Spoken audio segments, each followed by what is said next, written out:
Hey everybody, it's Neil, and check out what I have here. I did open it up already, kind of, but I'm just going to reopen it.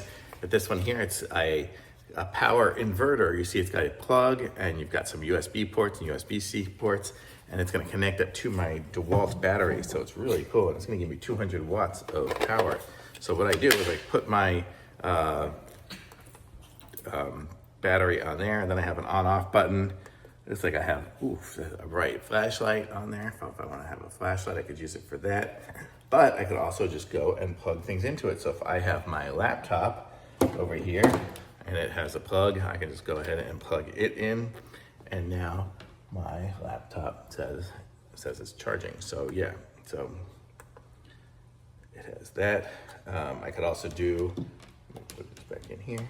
I could also plug in any USB devices and USB-C devices. So really cool, neat device here for sure. And it's got the little on-off button there. So just basically gives you a power outlet on the go. So if you have something that needs that, I have a portable printer. So that's gonna be my plan, is to take this it's a small little portable printer, but it doesn't have a battery for it. But so this, I can do it from my car and just plug it in there. So totally cool, neat little device, and totally handy. Thumbs up for sure.